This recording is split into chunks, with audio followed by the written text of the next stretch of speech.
Buenas tardes a todos. Sean bienvenidos a la sesión de clausura del Seminario de Matemáticas Aplicadas. En esta ocasión tenemos el gusto de contar con la participación de la coorganizadora del Seminario de Matemáticas Aplicadas, Adriana Costa Tobar. Hablando un poquito acerca de la trayectoria de Adriana, ella es matemática por la Universidad Distrital de Colombia, estudió su maestría en Matemáticas Aplicadas en la Universidad Nacional de Colombia y actualmente está a punto de graduarse como doctora en Matemáticas Aplicadas por CIMAT. Y ella, bueno, cabe destacar también que ella es organizadora del Seminario de Matemáticas Aplicadas desde enero de 2023 y fue una de las personas que sentaron las bases para retomar el Seminario de Matemáticas Aplicadas de forma presencial una vez que pasó la pandemia de COVID-19. Muchas gracias, Gana. Y el día de hoy les voy a presentar un tema muy interesante que se titula ¿Cuándo empeoran las infecciones de transmisión sexual? Intensificación de la bifurcación hacia atrás en modelos CIP acoplados. Te cedo la palabra. Gracias. Muchas gracias. Bueno, muchas gracias por su asistencia. Hoy quiero hablarles un poquito de una parte de mi trabajo de doctorado. Este ha sido dirigido por el doctor Ignacio Barradas. Bueno, más o menos, ¿qué es lo que estamos modelando acá? Nosotros queríamos trabajar con enfermedades de transmisión sexual y en particular si era importante o no hacer una distinción entre los tipos de preferencias sexuales que había, si era importante contacto sexual hombre con hombre, mujer con mujer, o eso era totalmente irrelevante. Pero tratando de hacer el modelo, siempre que uno modela, gana cosas y pierde cosas, ¿verdad? Entre más realista el modelo, tú quieres meterle un montón de variables, pero el costo es que matemáticamente se vuelve muy difícil. Trabajamos mucho sobre el tema, planteamos infinitos modelos y pues matemáticamente nos empezamos a quedar cortos con muchas herramientas. Entonces, un momento dijimos, hey, retomemos el problema. Entonces, lo que hicimos fue recurrir a modelos más pequeños, modelos clásicos, ya muy bien estudiados, bien planteados en la literatura, y empezamos a unirlos, ¿sí? Eso fue más o menos la estrategia que nosotros usamos y ver qué podíamos lograr con eso. Bueno, y darle solución a nuestra pregunta, si era realmente interesante estudiar o no esta dinámica. Entonces, un poquito para motivar el problema, es que muchas enfermedades de transmisión sexual a lo largo de la historia han sido atribuidas a grupos específicos de contacto sexual. En su momento, en los 80, el SIDA era atribuido a personas que hacían parte de la comunidad y obviamente sufrieron mucho sesgo. Después, en el 2022, hubo un brote de Mpox, antes llamado viruela del mono, y también muchos artículos empezaban a salir diciendo que pues este grupo de población de hombres que tienen sexo con hombres, OMS, eran los culpables pues, de transmitir toda la enfermedad y empezaron otra vez a sentir mucho sesgo, a generar un montón de problemas. Ya después empezó a evolucionar un poco más y a investigar un poco más, se dieron cuenta que no era que esta fuera la razón, pero los tipos de contagios sexuales, por ejemplo, en esta enfermedad en particular, la viruela del mono, sí era importante hacer una distinción, ¿sí? Entonces, los niveles de contagio, por ejemplo, cuando es contacto anal es un poco más alta que cuando es contacto vaginal. Cuando se usan, se me olvidó cómo es la palabra técnica, pero juguetes y este tipo de cosas, el contacto es un poco más bajo. Entonces, sí era importante para algunas enfermedades hacer esa distinción, ¿no? Entonces, esa fue más o menos la motivación. Para estar un poco, yo creo que ya lo hemos visto varias veces en el seminario, pero simplemente para garantizar que todos estemos en el mismo canal, vamos a hablar rápidamente de qué es el número básico de reproducción, o el R0. Entonces, el R0 se define como el número promedio de infecciones secundarias que genera un individuo infectado en una población totalmente susceptible durante su periodo de infecciosidad. Entonces, ¿qué quiere decir? Nosotros estamos acá todos sanos, pero hay una persona que está enferma, solo uno. ¿Y qué pasa? Esa persona se recupera, pero esa persona durante el tiempo que estuvo infeccioso generó en promedio 2 personas enfermas. En ese caso, para ese ejemplo muy sencillo, nuestro R0 sería igual a 2. ¿Va? ¿Qué pasa? Si nosotros, es de esperarse, que R0 es más pequeño que 1, entonces, ¿qué pasa? Como yo no alcanzo a enfermar a nadie cuando estoy enfermo, pues, en teoría, la enfermedad haría lo que tenga que hacer, pero después de cierto tiempo se tendría que erradicar porque nadie es capaz de infectar ni siquiera una sola persona, ¿sí? Entonces, los puntos de equilibrio de las poblaciones infecciosas tendrían que irse para 0. Pero, ¿qué pasa si eso no pasa? Entonces, hay un fenómeno que se llama bifurcación hacia atrás, que ocurre cuando nosotros reduciendo el R0 para niveles más pequeños que 1, no pasa eso. Entonces, imagínense que usted llega y le van a comprar su modelo, la Secretaría de Salud. Adriana, le vendemos esta política, modela la enfermedad y ya. Y mira la eficiencia de esta vacuna o de este medicamento. Y yo le digo, bueno, yo ya estudié esto y puede que, si logramos controlar esta enfermedad, puede que pase lo siguiente. Puede que no tengamos ningún enfermo o puede que tengamos unos 100,000. Pues obviamente eso sería ridículo, sería un chiste, ¿cierto? Y no tendría sentido. Es que lo que hace una bifurcación hacia atrás, nosotros esperaríamos que si no enfermamos a nadie, pues toda la enfermedad se va a ir para 0. Pero ¿qué pasa? Si R0 es más grande que 1, pues va a decir que vamos a infectar a más gente. Entonces debería pasar con esto. Los puntos endémicos, pues las poblaciones infectadas tendrían que ir a un punto endémico. Eso es lo que se esperaría, ¿verdad? Entonces, cuando hay bifurcación hacia atrás, lo que ocurre es que aparecen más puntos de equilibrio. Entonces, uno que es el libre de enfermedad, que es para 0, otro que es un punto endémico y otro que es un punto acá que es inestable.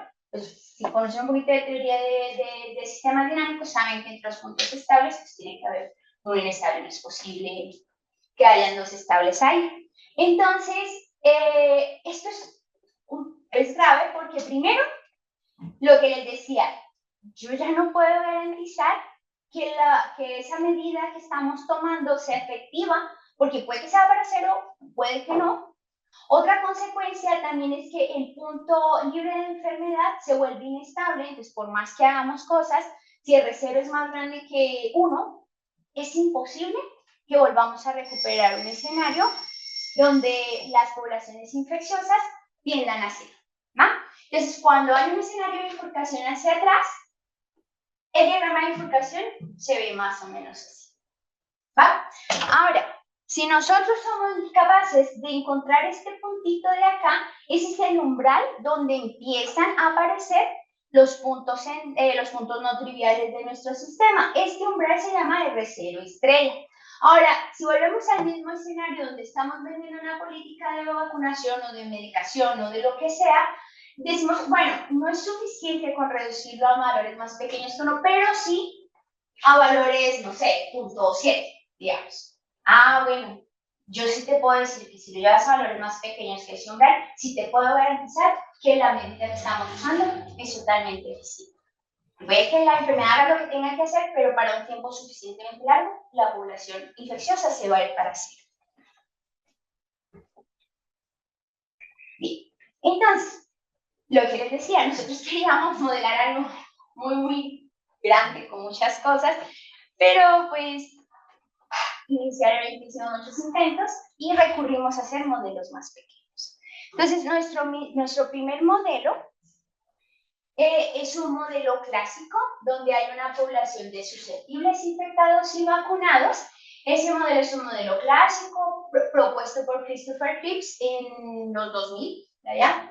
Es un modelo viejo, es un modelo muy sencillo, es un modelo con 3 ecuaciones, es un modelo donde se presenta una política de vacunación, en particular una vacunación que es fallida. ¿Sí? Si nuestra vacunación no presenta fallos, ese problema se vuelve un problema más sencillo, que es un modelo SIR o susceptibles infectados recuperados, que es un modelo más clásico. Entonces, ¿qué es importante resaltar acá? las formas en las que se generan las infecciones. Entonces, nosotros tenemos este término y este término. Entonces, en este primer modelo, lo que yo quiero ilustrar es una población donde los individuos tienen sexo con personas del sexo opuesto, es decir, hombre-mujer. Entonces, en este contexto hay hombre-mujer.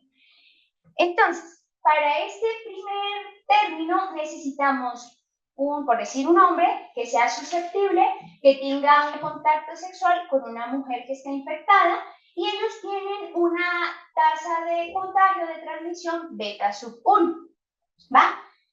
O puede darse el caso de que una persona que recibe una vacunación, esa vacunación no le sirvió, tuvo contacto con alguien que está enfermo y pues se produjo una infección, ¿sí? Esas son las dos formas de contacto de infección que vamos a tener. Entonces, para ese sistema, ahí están las ecuaciones diferenciales, es un sistema que ya está muy documentado en la literatura, ahí no hay nada pues sorprendente. Planteamos otro modelo, que es este, sí es el mismo, pero tiene una interpretación diferente. En este caso, lo que estamos modelando son personas que tienen sexo con personas de su mismo sexo. Perdón lo repetitivo, pero en la literatura hay muchas definiciones de género, sexo y la forma correcta de decirlo es sexo. Entonces, ¿qué pasa? Aquí estamos hablando de poblaciones de hombres que tienen sexo con hombres o mujeres que tienen sexo con mujeres, ¿va?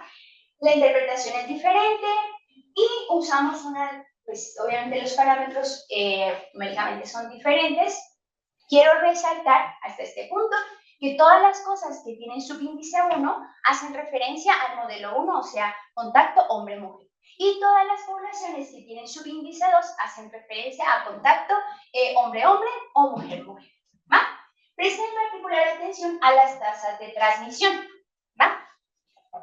Bueno, entonces, hasta ahí pues, tenemos dos sistemas que se comportan parecido, pero tienen interpretación biológica diferente. Entonces, ahora vamos a promover otra tercera población. Esta tercera población es personas que en una específica relación sexual deciden tener sexo con alguien del sexo opuesto, ¿sí? Entonces, en ese caso, vamos a llamar a esa probabilidad P.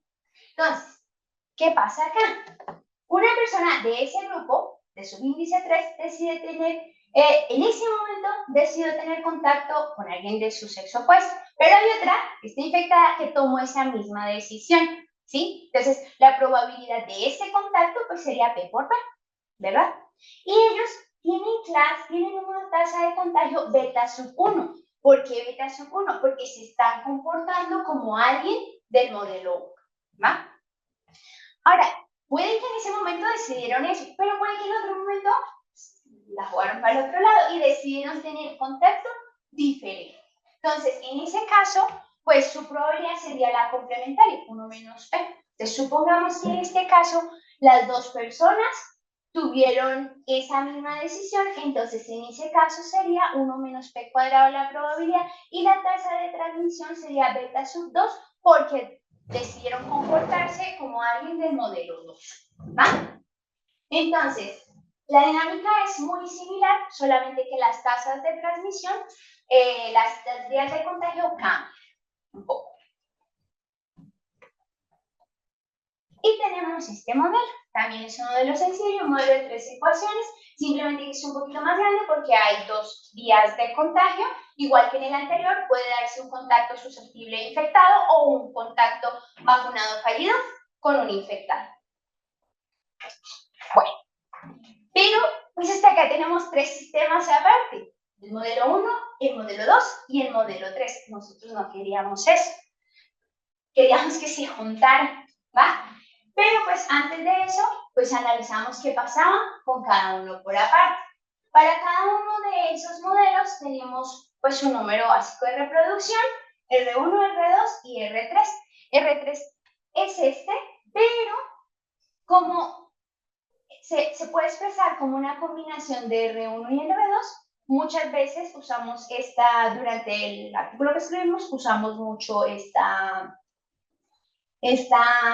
expresión, porque es más fácil de controlar. Si usáramos R1, R2 y R3, teníamos 3 parámetros, pero si usábamos R1, R2 y la combinación de R1 y R2, teníamos 3. Entonces, bueno, ya metiéndole mano a las simulaciones, elegimos el escenario más bonito posible, el escenario donde no pasa nada, ¿va? Entonces, elegimos parámetros. Bueno, es importante resaltar que para todas las simulaciones que les voy a mostrar, usamos el mismo conjunto de parámetros, ¿va? Todos los mismos valores. Elegimos parámetros para los que los valores de R1, R2 y R3 nos daban antes de la bifurcación hacia atrás. Entonces, como están antes de la bifurcación, pues, ¿qué es de esperarse? Independiente de las condiciones iniciales que yo le ponga a mi dinámica, todas las poblaciones infectadas se van a ir para cero. Entonces, también podemos calcular analíticamente los valores de los umbrales. ¿Cómo se hace eso? Es muy sencillo. Bueno, o sea, la idea intuitiva es encontrar pues un punto. Esto es como una parábola, ¿verdad? Pero está acostada, entonces pues sería encontrar los puntos donde la derivada es infinita y ya pues álgebra, ¿no? Entonces, elegimos un conjunto de condiciones iniciales, uno muy cerquita para poblaciones muy chiquitas y otro para poblaciones más grandes, ¿va? Eso es importante que lo vamos a usar después. Entonces, pues hasta ahí que tenemos, pues nada novedoso, ¿verdad? Ya lo habíamos visto, está reportado en la literatura, simplemente hicimos un par de cambios, pero hasta ahí, pues, lo analizamos, pero no, ¿qué hacemos ahora? Porque no queríamos esos tres, queríamos más, queríamos las interacciones entre todas esas dinámicas. Entonces, propusimos este esquema de vías de infección, ¿sí? ¿Cómo se producen infectados de la clase 1, de la clase 2 y de la clase 3? Entonces, hasta ahora lo que nosotros tenemos son como esta vía, cómo se contagian los unos con los unos, los dos con los dos, los tres con los tres, en este caso comportándose como alguien del modelo 2, o cómo se contagian los tres con los tres, comportándose con alguien que tiene la dinámica del modelo 1, ¿va? Entonces, propusimos ahora estas orejitas. Estas orejitas nos van a dar cómo un individuo de la clase 1 sería capaz de contagiar a alguien de la clase 3. Si ustedes lo piensan, esas eran las interacciones que nos estaban faltando. Entonces, ahí pusimos una nueva tasa de transmisión, a la cual llamamos beta sub 3, que va a ser la encargada como del acoplamiento de nuestro nuevo modelo. Entonces, por ejemplo, acá, en este caso, esta flechita de acá, que representa una persona infectada que siempre estuvo en la clase 1 y unas personas de la clase 3, bien sea susceptibles o bien sea que se vacunó pero le falló la vacuna, que decidieron, ¿sí? Por eso P, juntarse con esta persona de la clase 1 y como hay un cambio entre clases, ¿sí? De la 1 a la 3, esos cambios de clases para esas transmisiones las vamos a llamar beta sub 3, ¿sí? Entonces, interpretaciones similares pues tienen estas orejitas que cambian de color a color, ¿sí? Hasta ahí. ¿Vamos? Va. Entonces, ya el sistema ya no es tan bonito. Es un sistema de 2 ecuaciones donde conserva partes de los modelos viejos, pero las nuevas entradas hacen que ya la parte matemática se vuelva muy difícil de controlar, ¿sí? Ya ahí la cosa ya no funciona, lo que habíamos hecho con los modelitos clásicos o lo que vimos a veces en los cursos, pues ya la cosa no funciona. Bueno, entonces, ¿qué hicimos? Después de llorar, no, ya después de trabajar muchísimos meses, muchos meses, logramos encontrar algunas cosas, bueno, y ajustar el modelo cualquier cantidad de meses. Logramos, bueno, lo primero sería calcular cómo es el número reproductivo básico de ese modelo. Pues no pudimos. Entonces, ¿qué hicimos? Vámonos un pasito para atrás. ¿Qué hay que hacer para calcular el número básico de reproducción en este caso? Pues usar la matriz de siguiente generación. Para los que no están familiarizados, la matriz de siguiente generación es un método que se propuso por Paul van den Driest en el 2002. Ella lo que hace, o lo que hizo fue, bueno, queremos una expresión que nos dé la fuerza de transmisión entre clases.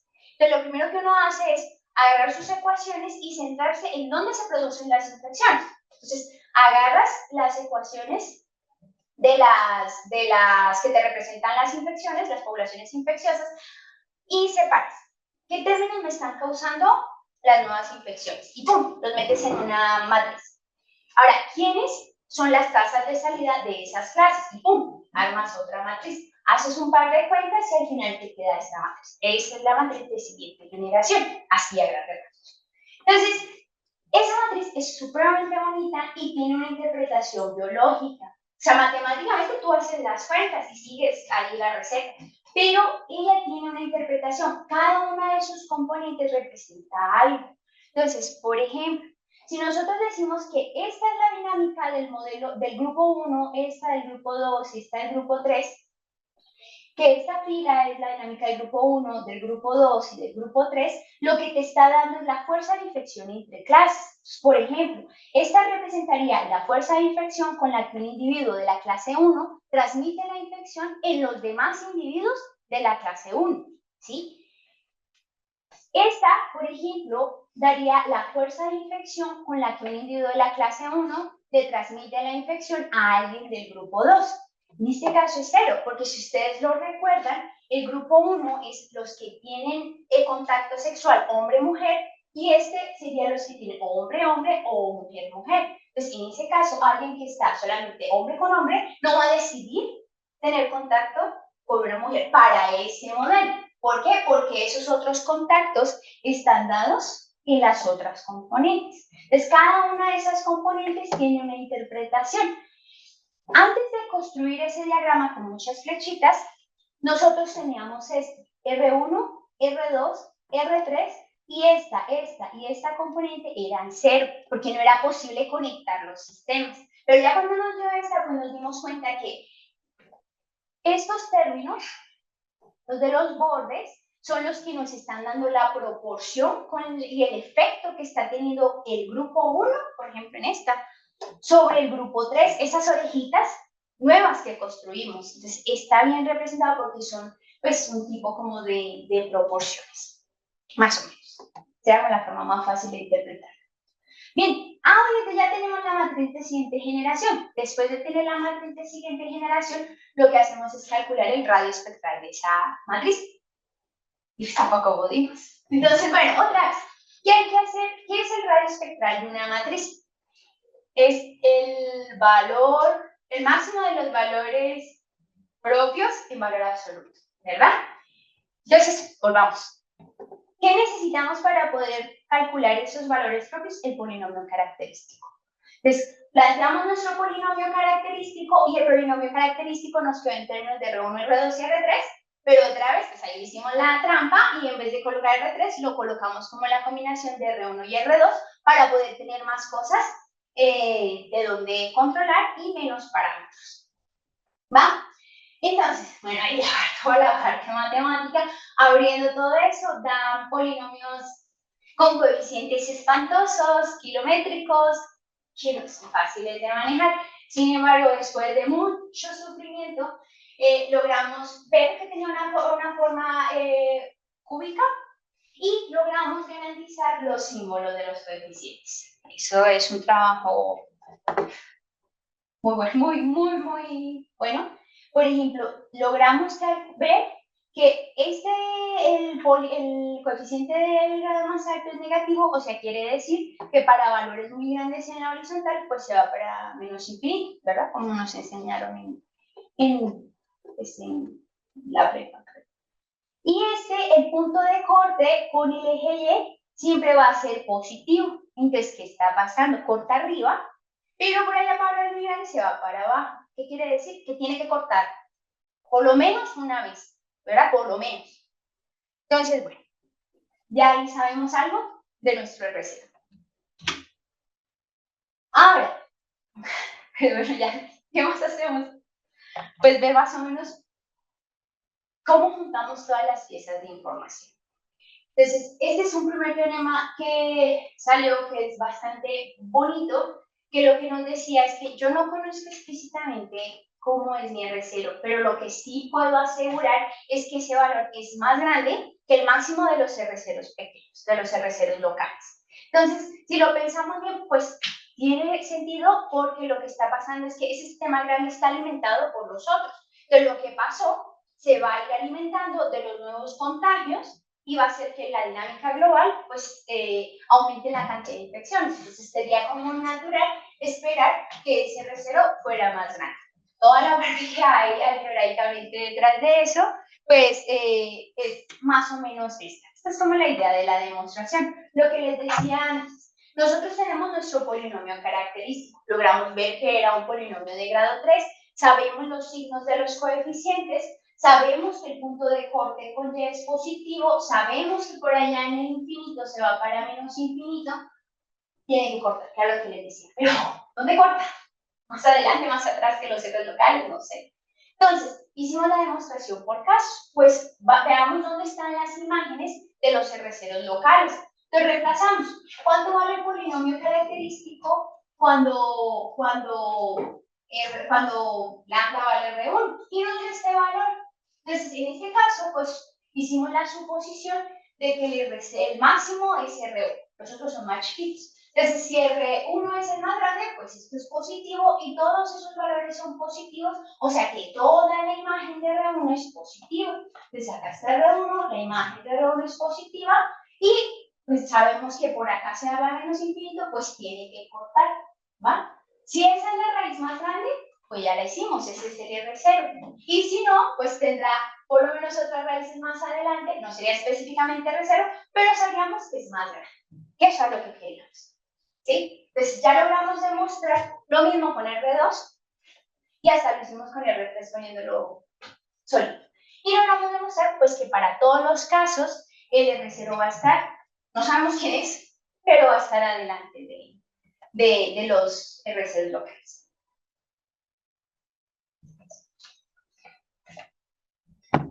Sí. Ahora, lo que queríamos hacer es, bueno, ¿qué pasa con la bifurcación? Sí, ese era el tema central. Se empeora, se nutre, se mata, bueno, ¿qué está pasando? Pero para eso necesitábamos el R0, por eso hicimos todo lo anterior. Entonces, eso fue un reto porque decíamos, bueno, ni siquiera sabemos cómo es R0, ¿cómo vamos a poder hacer un diagrama o cómo vamos a poder saber qué pasa con las poblaciones infecciosas si ni siquiera tenemos una expresión de R0? Entonces, bueno, pues, bueno, ahí sí, lo primero que yo hice fue hacer un montón de simulaciones para poder tener una idea de por dónde trazar el camino. Honestamente no sabía matemáticamente qué hacer en su momento, pero con muchas simulaciones como que me empecé a hacer un poco el panorama de qué es lo que estaba pasando. Entonces, me di cuenta primero que los niveles infecciosos se vuelven más grandes. Bueno, pues sí, porque le está entrando más gente, entonces hay más infecciones. Eso no era como tan relevante, pero lo más importante, y eso sí, fue que eso empezó a pasar antes. O sea, yo tenía, este es el diagrama de bifurcación, digamos, del sistema 1, que es acá está R1 y acá están los niveles infecciosos de R1, y lo que pasó después del acoplamiento es que ese umbral, donde estaba empezando la bifurcación, se corrió hacia atrás. Y no solamente se corrió hacia atrás, los niveles infecciosos, o sea, esta ramita que inicialmente es estable, se va a subir y va a seguir siendo estable. Este punto siempre va a ser un punto fijo, que es el punto donde R0 vale 1, el nivel infeccioso es 0, o el otro endémico.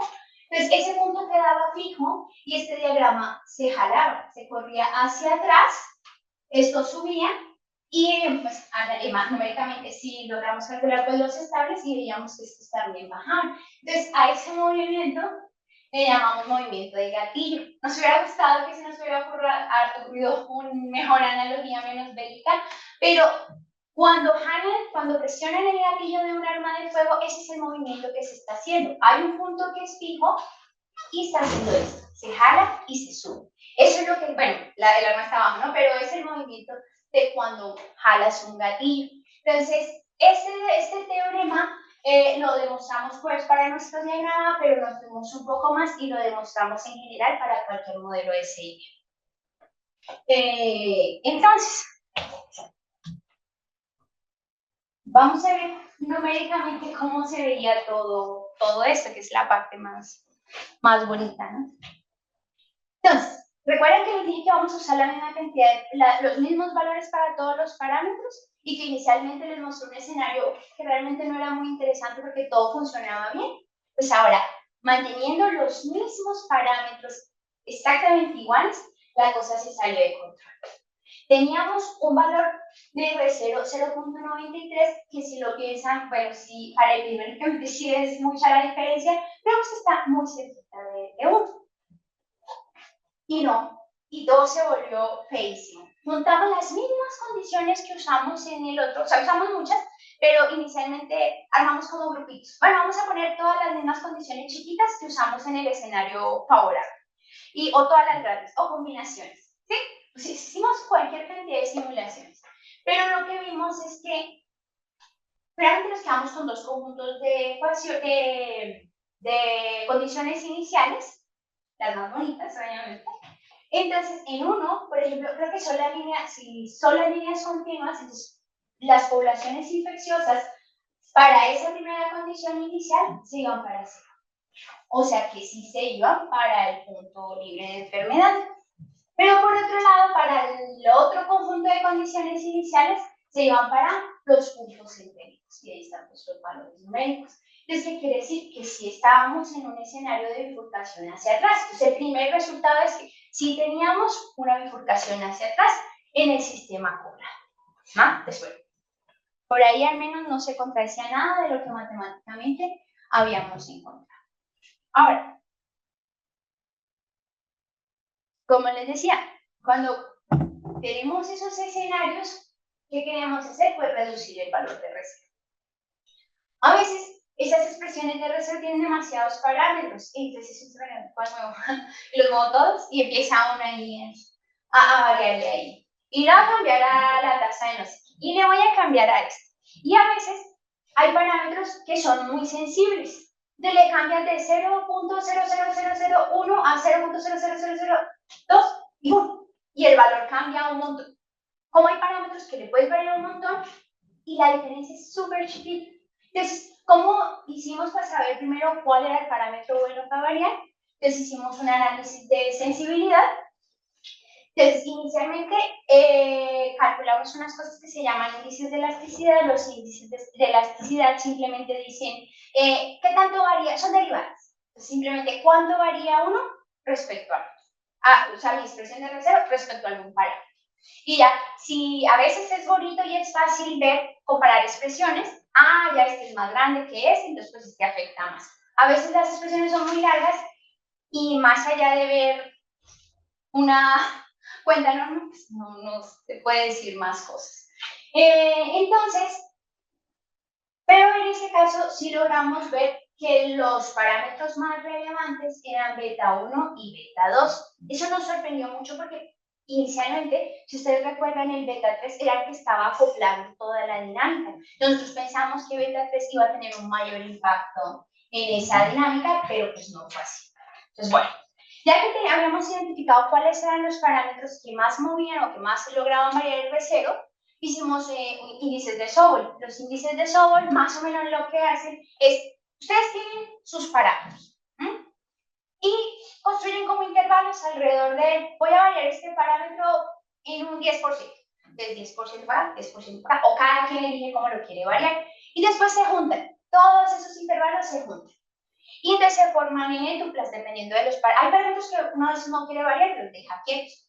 Y después se construye pues como un hipercubo y empiezas a sacar puntos aleatorios. Y esos puntos aleatorios calculan el nuevo valor de R0 y mide la varianza entre el R0 fijo y los R0s que van calculando el algoritmo. Y te da esas gráficas. Entonces, esta primera gráfica, este histograma, básicamente lo que te dice es, con esa construcción que tú hiciste, ¿qué valores de R0 puedes tener? Pues en este caso podríamos tener hasta valores de 0,7 o 1,3 y pues la frecuencia con la que se van a sacar esos valores. Y ya pues tú le dices cuántas veces quieres que se haga el algoritmo, ¿no? 10.000, 5.000, 20.000 pasos, los que tú quieras. Y este diagrama de barras ya lo que dice es, pero, ¿qué tanto importó agarrar o cuál fue el impacto de cada parámetro respecto al algoritmo que hiciste? Bueno, que hace la compu, ¿no? Y te dan esas diagramas de barra. Entonces, los índices de primer orden básicamente te dices, vamos a coger solamente este parámetro y variamos ese y los otros son fijos. Y eso, te dan las barras rojas y las barras azules, pues vamos a cambiarlos todos a la vez. ¿Y cuál sería el impacto sobre la dinámica? Ese histograma es delicado, ¿no? Sí, es muy sencillo. Porque está muy abierto. ¿Sí? Ay, lo que hicimos fue... Digamos, tener la R0, en este caso, es difícil. Sí, ahí pues lo que tratamos de ver, por eso justamente es como un análisis complementario de los índices de elasticidad. Como ya habíamos visto como cuál era el parámetro más relevante, lo que hicimos fue ajustar ese. Para estas simulaciones, si mal no recuerdo, creo que lo variamos simplemente en un 3% cada parámetro de las tasas de transmisión. Y los otros los variamos una poquitita. Hicimos una donde no los variamos. Y pues esta fue más o menos como la dinámica. Bueno, entonces, volviendo, queríamos ver un diagrama de bifurcación, o sea, queríamos ver las pancitas, pero en los primeros modelos, tampoco es que sea tan fácil, pero más o menos el algoritmo construye como un polinomio que depende de los is. En este caso teníamos 3 is que no podíamos desacoplar, que no podíamos tener uno solo en términos de los otros, o sea, un desastre. Entonces, ¿cómo lo vimos? Pues numéricamente. Entonces yo dije, bueno, yo quiero variar mi R0 respecto a los parámetros que dijimos que eran los más relevantes, o sea, respecto a los betas. Entonces dije, voy a darle valores a mi beta, para cada valor de beta, pues me genera un valor de R0, que haga la simulación y al final me guarde cuál es el punto de equilibrio de, en este caso, de cada una de las poblaciones. Bueno, en este caso de U. Entonces que me guarde el valor de equilibrio de U. Y lo guardo. Vuelvo a hacer el procedimiento y me guarde el valor del nuevo U. Y los para guardarlo y al final, pues lo dibujando. Fue un proceso muy tardado, la simulación era supremamente tardada. Entonces, si demoraba 15 minutos sin correr y ya quería cambiarle otra cosa, pues fue supremamente agotador. Pero finalmente logramos tener, no podíamos, como lo que estaba haciendo, es algo más intuitivo, o sea, estaba guardando los puntos de equilibrio. Cuando tú lo resuelves mediante métodos como computacionales, pues sería los puntos estables. Entonces simplemente tendríamos como la gráfica, no vamos a tener esta pancita, pero tendríamos como esta parte y el brinco, ¿sí? No nos va a demostrar toda la pancita, pero sí nos puede mostrar como dónde empiezan los puntos endémicos. Entonces esa más o menos fue un esbozo. Si nos damos cuenta, por ejemplo, esta es la dinámica, estas barras verticales son los umbrales que ya habíamos tenido en las simulaciones de los escenarios más sencillos y queríamos ver más o menos de dónde a dónde se movía o entre dónde está. Entonces, lo que logramos ver es que, por ejemplo, para este I1, por acá vienen siendo 0 las poblaciones y acá cambia de 0,93,2 a 0,93,4 y da un brinco grandísimo. Estaba en 0 y pasa a 8,5. ¿Sí? Entonces, ahí va el brinco. Entonces, pues ya nos imaginábamos el resto del diagrama, la parte que le faltaba el diagrama, ¿no? Entonces, sí veíamos los brincos y lo que logramos ver es que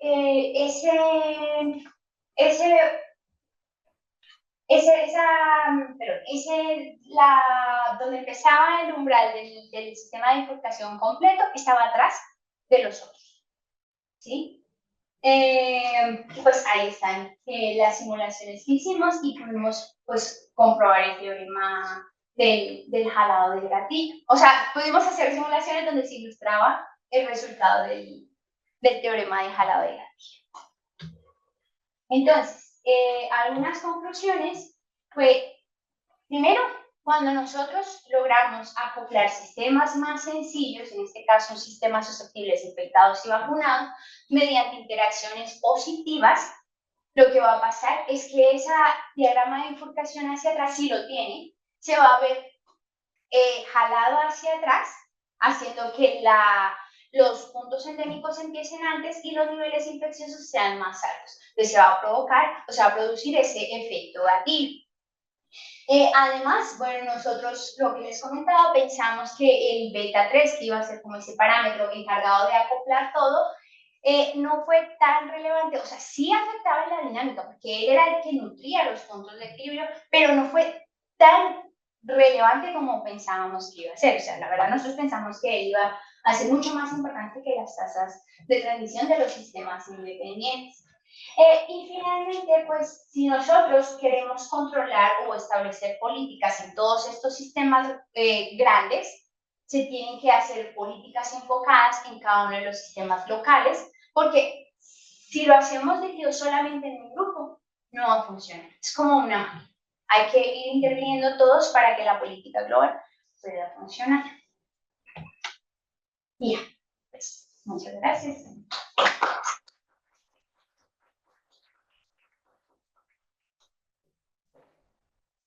Muchas gracias, Adriana, por tu presentación. Ahora pasamos a la sesión de preguntas. ¿Alguien tiene alguna pregunta para Adriana? Bien. Doctor. Sí, el modelo corresponde de manera cualitativa con lo que se observa en la realidad. Más o menos. Sí, nosotros tratamos, es que lo que pasa es que en enfermedades de transmisión sexual encontrar datos es supremamente difícil. Primero porque las personas siempre mienten sobre su vida sexual, y además, eso sobre la vida sexual. Lo otro sobre cifras de enfermedades de transmisión sexual. Entonces, lo que nosotros tratamos de hacer fue usar la enfermedad de transmisión sexual más común, es el virus del papiloma humano, y es el que mejor está reportado en la literatura. Tratamos de sacar cifras de virus del papiloma humano para tratar de comparar, para tratar de hacer las simulaciones. Y sí, claro, pues tratamos de comparar y sí, se acomoda bastante bien, dependiendo de la enfermedad que se maneja. ¿Y los parámetros que usaron las dimensiones numéricas están inspirados en la literatura, por ahí reportados? ¿O? Sí, y algunos los tratamos como de estimar. Por ejemplo, usamos muchas cifras del INEGI y de algunas enfermedades. Por ejemplo, en el MPOX sacamos bastantes cifras. ¿Alguien tiene otra pregunta? Claro.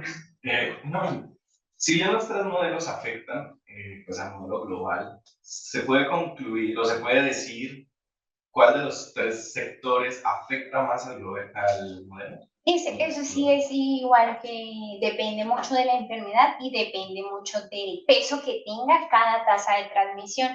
Entonces, por ejemplo, nosotros unas simulaciones las hicimos sobre el mpox. En ese caso, la tasa de transmisión era más grande en la población de hombres que tenían sexo con hombres, y en ese caso sí se veía como, por ejemplo, las simulaciones que les mostré, el que más tenía impacto era beta 1, pero en ese caso el beta 2 era más grande.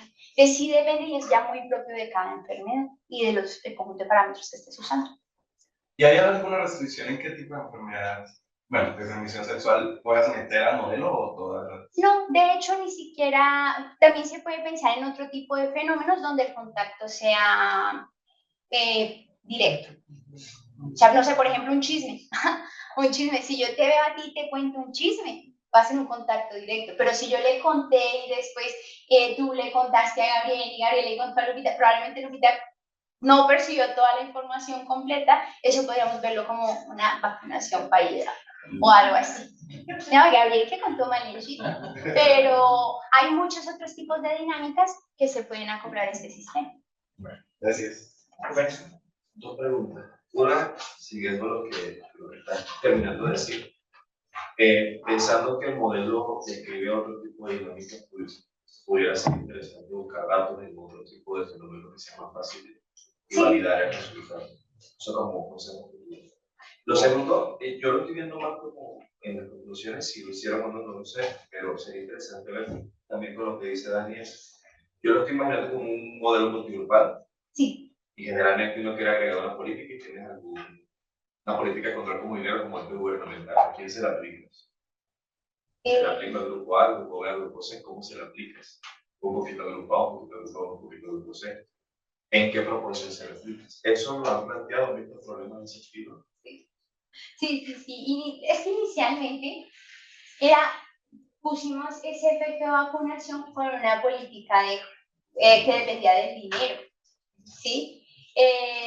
Pero eso se empezó a ver muy complicado y inicialmente pues, ya decidimos quitar. Pero sí pensamos también en poner políticas dirigidas a cada uno.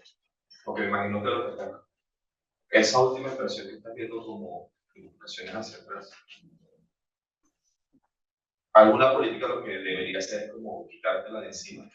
Sí, si nosotros reducimos el beta, lo que va a pasar es que el R0 también reduzca. Entonces, lo que quisiéramos es qué tanto lo tengo que reducir para que lleve el R0 hasta donde empieza. Y una última, Sí. creo que ahorita es importante. ¿A qué crees que se deba la aparición de bifurcación hacia atrás en este tipo de modelos? ¿Y por qué el R0 deja de funcionar? Sí. Bueno, realmente es que el R0 solamente es capaz de medir contactos lineales. Entonces, ¿qué pasa? A veces cuando se usan cosas como la vacunación, en particular, lo que estás haciendo es como sobrecontando. O sea, porque esa gente no... Realmente salió de la clase de susceptibles, pero la está sobrecontando, es como si la contara 2 veces. ¿Sí? Entonces, el R0 ya no es capaz de ver esa linealidad. Y por eso es que en ese tipo de modelos, pues se empieza a provocar ahí.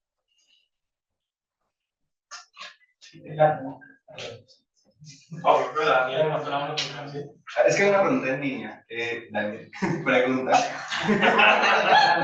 Eres tú, no digas mentiras. Daniel Lozano pregunta. ¿Aplicar el modelo a una enfermedad respiratoria? Gracias. Bueno, digamos, yo también trabajé en un modelo diferente, pero ese sí no está acá, con un contacto ambiental. Pero en ese tipo de modelos, pues tenemos que ver específicamente si la enfermedad respiratoria se contagia solamente por el ambiente. En ese caso, ese término de S por I ya no aplicaría, ¿sí? O si también la enfermedad se puede producir por contacto directo, ¿sí? Entonces, en ese caso sí se deja, pero tendríamos que acomodar el modelo a una enfermedad en particular, primero identificando cuáles son las vías de contagio, las formas en las que se producen las vías de contagio. Gracias. Tengo una pregunta sobre el modelo que ya te he hecho, pero ¿qué tan diferente es que tomes las clases 1 y 2 así como entre homogéneos? O sea, en vez de suponer que hay una tercera clase, las cuales intercambian algunos de la primera a la tercera, y otros en la tercera, sino que todos en la primera clase, pues asumes que tienen contacto con de las 2 clases, pero con cierta probabilidad, pero todos homogéneos. Es que el modelado usando ecuaciones diferenciales ordinarias tiene un problema, y es que siempre vas a suponer que la población es homogénea, o sea, todos tienen y es un problema muy grande que sigue ese tipo de modelamiento. Si tú trabajas con promedios, entonces en teoría todos nos comportamos igual, ¿sí? Entonces, si queremos modelar una dinámica de contacto de una forma, con otra no nos podemos meter en el mismo costal. Cada uno tiene que estar en su clase.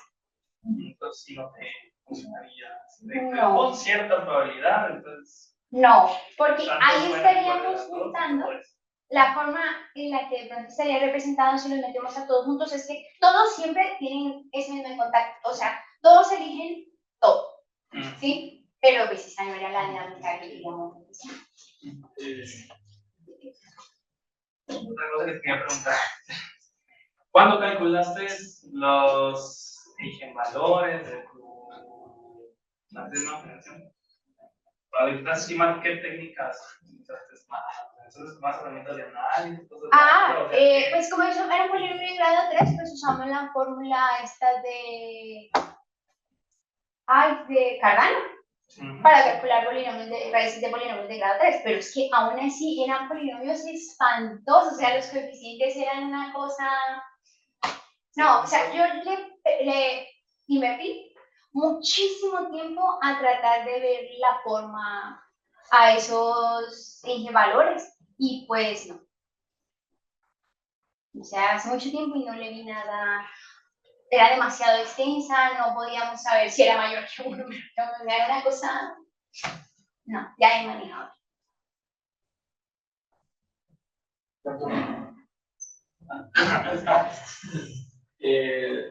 Me queda la duda sobre cómo actúa la vacuna acá. ¿Cómo se piensa que la vacunación si como que te protege de contraer la enfermedad?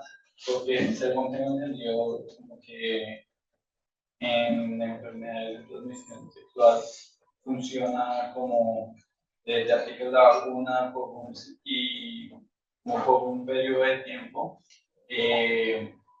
pues puedes no contraer la enfermedad si tienes contacto sexual directo. Pero no sé si funciona de esa misma forma o si, digamos, como las cantidades que se utilizan la parte de vacunación toman en cuenta como este tiempo. Bueno, para este modelo nosotros supusimos que la vacuna tenía una falla y que era constante. O sea, tú te aplicas la vacuna y hay una probabilidad de que te sirva o no te sirva. Y ya, pero no vas a perder la efectividad en el tiempo para este modelo. Pero sí, obviamente la literatura, por ejemplo, la vacuna del papiloma humano, cuando es aplicada en edades pertinentes a niños, niñas, porque también, digamos, en Colombia se cree que a los niños no era importante vacunarlos, pero en recientes estudios es importante vacunar niños y niñas en edad escolar y preferiblemente antes de que empiecen su vida sexual. Y en ese caso tiene una efectividad como el 96-98%. Es bastante buena. Ahora, si tú ya estás más grande, o sea, no es la misma que estás haciendo, pero si tú ya estás más grande, no sé, 25 años, y quieres ponerte la vacuna del papiloma humano, la efectividad es como del 80% o menos, ¿sí? Y pues generalmente muchas vacunas también son de por vida. Por ejemplo, estas que nos ponen de niños, la de la viruela, creo, se supone que esa ya te da inmunidad de por vida. ¿Sí? Hay otras que no, por ejemplo la de COVID. Entonces, después de cierto tiempo, pues igual te da inmunidad un poco, pero después se va a pasar. Digamos, la pregunta va enfocada es porque tenemos en el proceso de migración de personas que pues, recorren todo pues, Centroamérica, por así decirlo. Hay mucho contacto sexual, como comento. Y uno de los problemas es como que han estado estudiando como la enfermedad del VIH-Sida, pero como que una forma que lo intentan es con una vacuna de que justamente por un periodo de tiempo no la contraigas. No sé si... No lo sabía. Pero no, pues en el caso de este modelo lo pusimos como una tasa constante. Pero gracias por el Que la matriz de nueva generación se puede siguiente generación. Estamos alucinando, digamos, podría uno hacer una cadenita por la estructura que tiene. Pues la verdad, yo creo que sí. Y de hecho, esa fue una cosa que nosotros en su momento intentamos hacer, porque como que tiene un patrón y a la larga, bueno, o sea, nosotros lo hicimos con todo el algoritmo, pero sí, ya teniendo esto no es tan difícil de interpretar, porque son, por ejemplo, las proporciones de entrada y salida de cada una de las clases, las tasas de transmisión y, por ejemplo, acá, los tiempos que duran en cada clase. O sea, yo recuerdo que yo conociendo el terrestre, yo no uso esa matriz, yo lo planteo contando cabecitas. ¿Cuánto dura? Y bueno, él estaba un poquito viejito, pero... Yo creo que sí, pero el problema ya radicaba en calcular el radio espectral. O sea, yo creo que sí se puede plantear, pero el problema ya sería el siguiente, ¿cómo le calculan las raíces a ese polinomio? Porque, Digamos, ajá. sería interesante ver esa cadena de modelos con la pura estructura sí. ¿Alguna otra pregunta? Entonces, si ya no hay preguntas, agradecemos a Diana por su interesante presentación. Y